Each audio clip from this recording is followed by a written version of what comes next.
두 번째로는 우리가 아직도 제주도 부동산에 대해서 관심은 있는데 어떤 땅을 아니면 어떤 부동산을 사야 되는지 아직까지 고민하고 계신 분들에게 유용한 팁이 될 것 같습니다. 지금은 우리가 부동산에 대한 전체적인 가격이라든지 매수 심리라든지 금리라든지 이런 것들이 살 수 있는 여건이 아니에요. 그럼에도 불구하고 시장에 물건이 좋은 물건들이 굉장히 많이 나와 있기 때문에 지금이 정말 우리가 매수할 수 있는 절호의 기회다. 그래서 어느 지역을 어떻게 그리고 어떤 가격에 우리가 매수를 해야 되나 이런 것들을 우리가 좀 큰 틀 안에서 어떻게 이런 것들을 확인할 수 있는지 오늘 매수에 대한 부분들에 대한 효과적인 그런 팁을 제가 이제 말씀을 드릴 예정이 되겠습니다. 토지를 이제 내가 매수하고 싶은데 그 매수에 대한 부분들에 대해서 아직까지도 지금 이제 고민만 하고 계신 분들, 제가 시기는 지금이 굉장히 좋은 매수 타이밍이다라고 제가 이걸 올해 상반기부터 이제 말씀을 드렸었는데 지금도 마찬가지입니다. 우리가 제2공항에 대한 부분들이 발표가 됐다라고 해가지고 막 매수하려고 하는 사람들이 막 우르르 몰려가지고 막 뭐 진짜 터무니없는 가격에 이제 뭐 마련이 된다. 사실 그런 상황이 2015년처럼 재현되지는 않아요. 왜냐면은 금리도 아직까지는 은행 금리 대출 이자가 조금 높고 그 다음에 이제 국가의 어떤 뭐 금융 정책이나 이런 것들이 제재가 굉장히 많이 되고 가계부채가 굉장히 많기 때문에 은행에서 웬만하면 대출 안 해줘요. 그리고 내가 기존에 대출이 있으면 더더욱 안 해줍니다. 그래서 우리가 가계 대출을 받으려면 은행에 가면 거의 대출 못 받아요. 그렇기 때문에 내가 100% 현금 가지고 땅을 산다? 이제 그러신 분들이 거의 없기 때문에 물론 그런 분들이 뭐 100% 중에 뭐 한 0.5% 있을까 말까 해요. 그래서 그런 분들을 제외하고 나머지 분들 같은 경우에는 은행 돈을 이용을 해가지고 우리가 토지를 투자를 하는데 지금 하반기에는 쉽진 않다. 그러나 우리가 이제 토지 투자에 대한 부분들을 내가 어느 정도 여유 자금과 어떤 이런 것들을 준비하고자 하신다고 하시면 지금이 우리가 굉장히 절호의 기회다. 왜냐면 땅값 자체가 우리가 제주도가 2015년에서부터 2017년, 18년도가 땅값이 가장 비쌌을 때예요.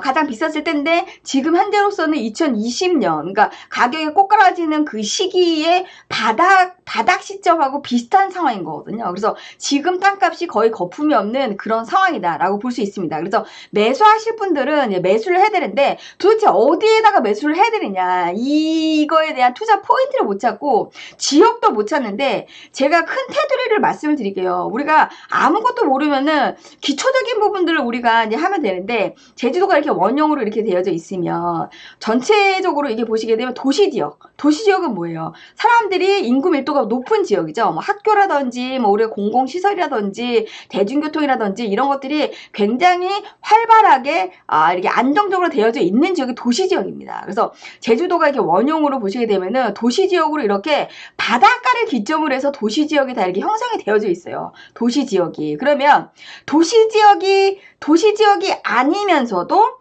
그린벨트, 우리가 일명 말하는 자연환경 보전지구가 아닌 지역이 앞으로 개발 가능한 지역이에요. 그러면은 개발이 불가능한 지역은 어디예요? 한라산 밑이라든지 지하수 보전지역이라든지 문화재 보존지역이라든지 아니면은 제주도가 지금 이제 화산지역으로 이루어진 거니까 뭐 숨골이라든지 곶자왈이라든지 이러한 우리가 화산지역으로 이루어진 그러한 문화유산의 지역 같은 경우 이런 것들을 다 제외하고 나머지가 우리가 투자할 텐데 거기가 어디냐 이거예요. 그래서 중요한 거는 제주도가 지금 이렇게 보시게 되면은 바닷가를 기점으로 해서 이렇게 녹색으로 칠해진 데가 다 도시지역입니다. 그러면은 지금 현재 이렇게 녹색으로 칠해지지 않는 이 지역은 뭐냐 이거예요. 이런 지역이 지금 앞으로 도시지역으로 될 지역이다 이 말이에요. 이런 지역들이. 그래서 우리가 투자해야 될 때는 바닷가 앞에 지금 현재 도시지역이 아닌 지역이 우리가 이제 투자를 해야 되는 그런 지역이다라고 이제 제가 말씀을 드리는데 여기에서 이제 뭐든지 바닷가 지역이 다 좋은 건 아니에요. 이제 제주도법이 이제 강력한 제주도법이 있습니다. 제주도법은 뭐예요? 제주도가 화산 지역으로 이루어져 있죠. 그리고 세계 자연문화유산이 굉장히 많죠. 그런데다가 밑에 숨구멍이 이렇게 뚫려져 있는 곶자왈이라든지 숨골이 곳곳에 숨어 있어요.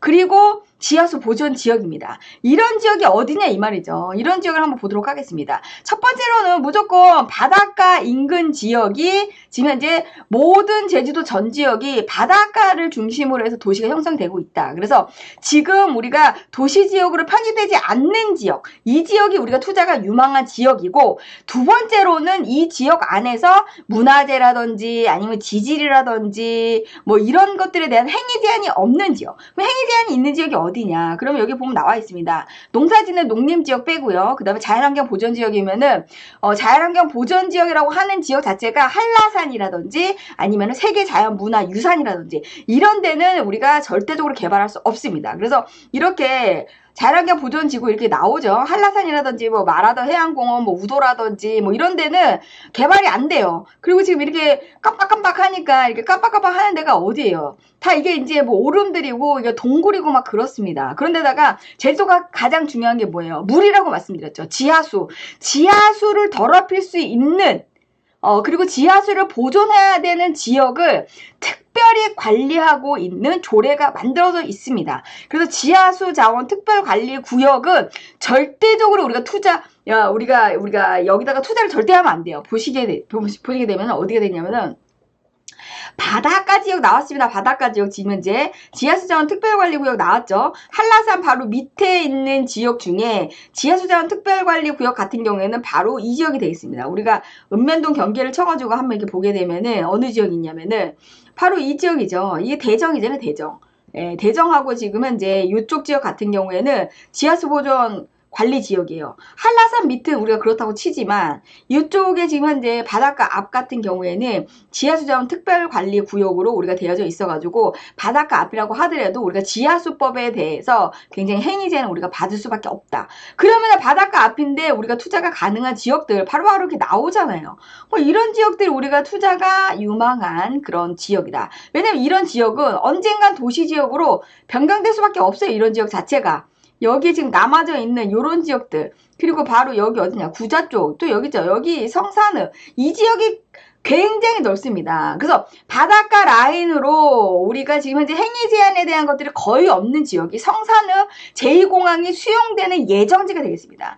우리가 지금 현재 대정읍 신돌이나 이런 쪽 자체가 공항으로 만들어질 수 없는 이런 환경 자체는 지금 현재 제주도의 지질, 그 다음에 환경적인 부분들하고 굉장히 밀접하게 관련이 있어요. 그래서 대정읍 신돌이가 예전에 된다고 했지만 이 지역 자체가 지하수자원 특별관리구역이 되겠습니다. 그렇기 때문에 여기에 큰 대규모의 개발 행위를 한다는 것 자체가 불가능한 지역입니다. 그래서 우리가 개발에 대한 어떤 제한이 가장 많이 없는 지역이 바로 우리가 제2공항이 앞으로 만들어질 수 있는 성산읍 지역인데, 온평리, 난산리, 뭐 삼달리, 신풍리 이 동네 자체가 지금 현재 아직은 도시 지역이 아니면서도 개발에 대한 가능성은 굉장히 크다. 그리고 바닷가 앞쪽에 이렇게 굉장히 많이 남아져 있습니다. 아직까지도 우리가 바닷가 지역인데 계획관리다, 도시지역으로 아직 편입이 안 됐다, 이런 지역은 도시지역으로 다 편입이 될 예정인 거기 때문에 언젠가는 도시지역으로 다 편입이 됩니다. 그래서 투자가 가장 유망한 지역이다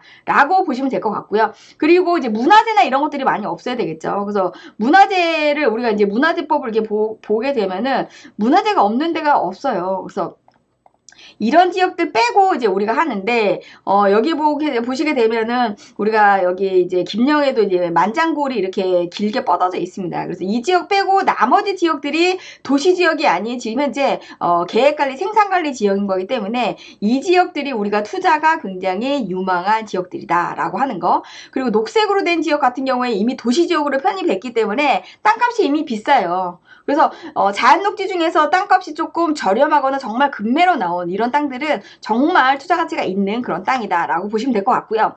제주도가 이제 도시지역 안에서도 도로를 막 여기저기 사통팔달로 막 계속 뚫고 있어요. 그래가지고 보상비를 받으신 분들이 다시 토지를 재투자하는 그런 현상들이 나오고 있기 때문에 제주도는 육지 사람이 사지 않아도 자체적으로 계속적으로 매매 행위가 계속 이루어지는 곳이 바로 제주도다. 그래서 아직까지도 제주도에 투자를 뭐 이렇게 고민하고 계신 분들 같은 경우에는 기본적으로 아무리 몰라도 이제 이런 기본적인 내용을 보면서 우리가 도시지역 바로 옆인데 도시지역으로 편입될 가능성이 굉장히 큰 마을 인근 지역이나 바닷가 인근 지역이 굉장히 유력하다. 그러나 어느 지역을 피해야 된다라고 말씀드렸죠?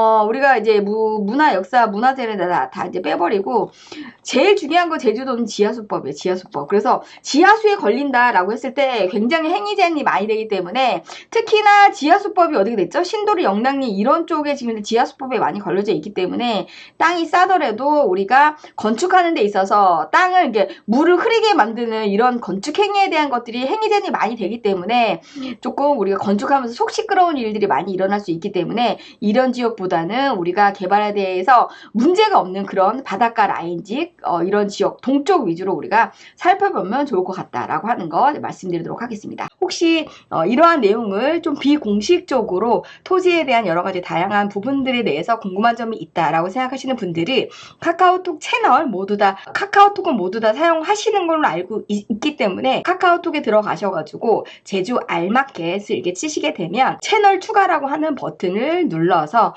거기에다가 이름, 부동산 소재지, 궁금한 내용들 이렇게 남겨주시면 비공개로도 무료로 부동산에 대한 고민을 같이 해드리니까요. 두 가지 양방향으로 그렇게 해보시면 좋을 것 같습니다.